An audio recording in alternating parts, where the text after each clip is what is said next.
नमस्कार दोस्तों, स्वागत है आपका राहुल फार्मेसी में। दोस्तों आज की वीडियो में हम बात करेंगे टीएलसी बढ़ने पे क्या होता है, टीएलसी बढ़ने पे डॉक्टर कौन कौन सी मेडिसिन चलाते हैं और कौन कौन सी मेडिसिन को खाना चाहिए। पूरी जानकारी हम आपको इस वीडियो में बताएंगे। तो दोस्तों चैनल पे नए हैं, चैनल को सब्सक्राइब जरूर करना और वीडियो को लास्ट तक देखना। अगर डॉक्टर है, पेशेंट है, तो आपके लिए वीडियो बहुत यूजफुल होने वाली है, क्योंकि मैं विस्तार से बताऊंगा टीएलसी बढ़ने के कारण क्या है, टीएलसी बढ़ने को कैसे रोकें, टीएलसी के लक्षण क्या हैं, कैसे पता करेंगे टीएलसी बढ़ी है, टीएलसी के कौन कौन से टेस्ट होते हैं, टीएलसी में कौन कौन से लक्षण दिखाई देते हैं जिससे कि पेशेंट को खतरा लगता है, टीएलसी क्या खतरनाक बीमारी है, इसके बारे में पूरी जानकारी हम बताएंगे। बस वीडियो को लास्ट तक देखना। चलिए बात करते हैं डिटेल्स में। हम पूरी जानकारी बताएंगे टीएलसी को कैसे रोकना है, कैसे क्या करना। देखिए टीएलसी का फुल फॉर्म होता है, पहले इंट्रोडक्शन दे देते हैं टीएलसी के बारे में। टीएलसी का फुल फॉर्म होता है टोटल ल्यूकोसाइट काउंट होता है। टीएलसी की जो नॉर्मल रेंज होती है वो 4000 से लेकर के 11000 होती है, और इसकी जो नॉर्मल रेंज होती है वो छोटे बच्चों से लेकर के लास्ट 100 ईयर्स तक सभी की सेम होती है। मान लीजिए कि जैसे किस बच्चा अगर 1 मंथ का बेबी है, 1 महीने का बच्चा या 1 साल का बेबी है, तो उसकी रेंज जो होगी वो 4000 से लेकर के 11000 तक ही होगी, जो ब्लड के अंदर उसका नॉर्मल लेवल पाया गया है, ठीक है। और इसकी जो फुल फॉर्म होती है वो फुल फॉर्म होती है टोटल ल्यूकोसाइट काउंट, टीएलसी के, ठीक। अब जब ये बढ़ती हैं तो भी खतरनाक होता है मरीज़ के लिए, घटती तो भी खतरनाक हो, दोनों कंडीशन में बहुत खतरनाक होता है। पेशेंट को जान भी जा सकती है कभी कभी। तो ऐसे में पेशेंट को बिल्कुल घबराना नहीं है। पेशेंट की टीएलसी हमेशा नॉर्मल रेंज में होनी ही चाहिए, कैसे भी होनी चाहिए, ठीक है। तो दोस्तों चलिए वीडियो की शुरुआत करते हैं। देखिए टीएलसी एक ब्लड इन्फेक्शन होता है। जब हमारे शरीर में कोई बीमारी होती है या हमारा शरीर कमज़ोर होता है, हमारे शरीर में कोई बैक्टीरिया होती है, तो उस बैक्टीरिया से लड़ने का काम करता है ये टीएलसी।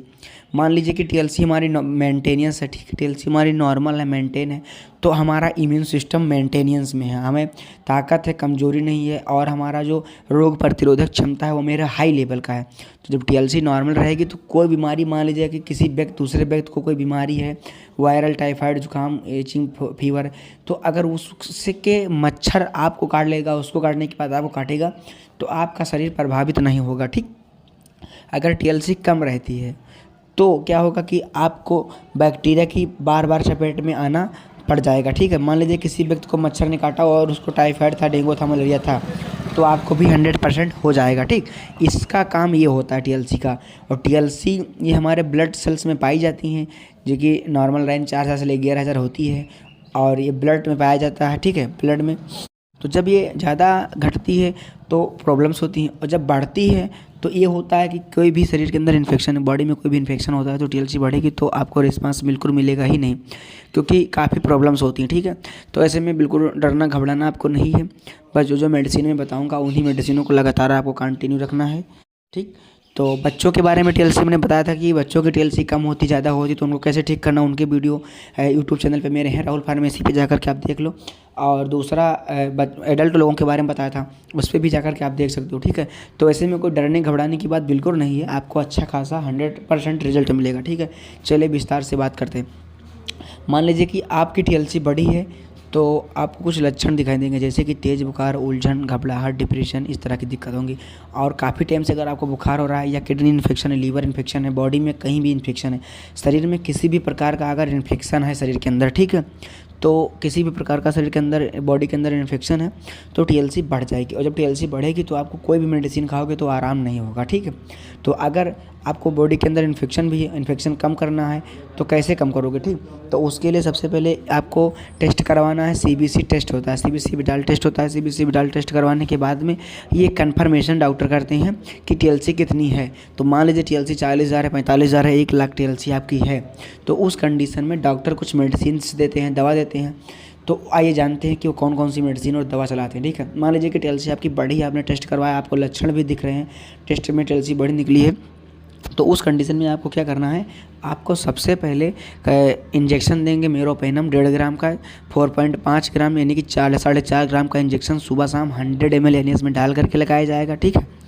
और उसके साथ में एमिकासिन इंजेक्शन 500 mg का अरिस्टो कंपनी का एमिकासिन का कॉम्बिनेशन होता है। इस इंजेक्शन को 5 दिन तक डायरेक्ट वीगो में आईवी लगाया जाएगा, ठीक है, इंट्रावेनस में, ठीक है। ये 2 इंजेक्शन हो गए।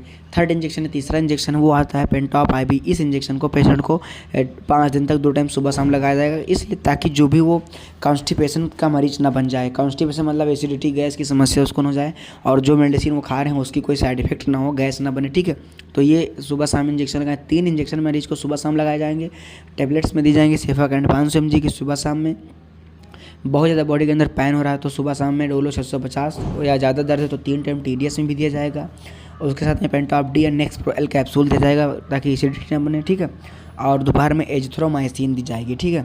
एजिथ्रोमाइसिन 500 mg की आती है, इसको 5 दिन तक लगातार देना है। तो मेडिसिन 5 दिन तक चलेंगी, 5 दिन तक इंजेक्शन चलेंगे। और ये टेस्ट दोबारा रिपीट करना होगा मरीज़ को 15 दिन के बाद में। 100% उसको रिजल्ट मिलेगा, कोई डरने घबराने की बात नहीं है, ठीक है।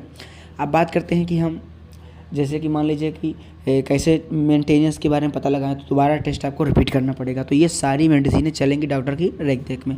इन सभी मेडिसिनों को आपको लेना है और जितनी भी प्रॉब्लम से वो ठीक हो जाएंगे, ठीक है। और अगर आपको TLC बढ़ी तो मैंने जैसे कि बताया पीछे मैंने बताया कि लंग्स में इन्फेक्शन हो सकता है, तो उसके अकॉर्डिंग भी अगर उसमें कभी कभी डॉक्टर चेस्ट एक्सरे भी करवाते हैं, तो चेस्ट एक्सरे करवाने के बाद में भी उसमें कुछ मेडिसिनों को मिलाया जाता है। तो अगर आवश्यकता होगी तो चेस्ट एक्सरे करवाने के बाद में अगर लंग्स में भी इन्फेक्शन निकलता है तो उसके लिए भी कुछ मेडिसिन आती हैं, जो कि मैं आने नेक्स्ट वीडियो में बताऊंगा कौन कौन सी उसमें दी जाती हैं। उस वीडियो का लिंक मैं डिस्क्रिप्शन में डाल दूंगा, आप उसको देख लेना। या एक वीडियो मेरा है TLC कैसे बढ़ाएं कैसे कम करें, उसमें जाके देख लेना। लंग्स इन्फेक्शन होने पर भी TLC घटती बढ़ती है, तो उसके बारे में भी हमने वीडियो बनाया है, ठीक है। तो उसको जब आप देखोगे तो उसमें भी आपको अच्छा खासा रिजल्ट मिलेगा। तो और बच्चों की अगर बात करें बच्चों में, तो छोटे बच्चों में तो ये था दोस्तों एडल्ट लोगों के बारे में। बड़े लोगों के बारे में TLC इन्फेक्शन के बारे में कंट्रोल से लेकर A से लेकर Z तक पूरी जानकारी, मेडिसिन तक, ठीक। तो फाइनली गाइस इसमें आपको समझ में आया। अब बात करते हैं बच्चों के बारे में। तो छोटे बच्चों में अगर TLC बढ़ जाती है तो उनमें भी जो डोज इसमें दिया जाता है वही सेम डोज उन बच्चों को भी दिया जाता है। बस वो कॉम्बिनेशन होते हैं, वो सिरप सस्पेंशन में होते हैं और ये होते हैं मेडिसिन ड्रग में होते हैं, ठीक है। तो जो मेडिसिन कैप्सूल फॉर्म होता है एडल्ट लोगों के लिए होता है, और जो सिरप सस्पेंशन होता है बच्चों के लिए होता है। तो ऐसे में आप बच्चों को भी दे सकते हैं। तो आई होप, उम्मीद करते हैं वीडियो समझ में आए तो लाइक करना, कमेंट करना, दोस्तों को शेयर करना। मिलते हैं नेक्स्ट वीडियो में। जय हिंद, वंदे मातरम।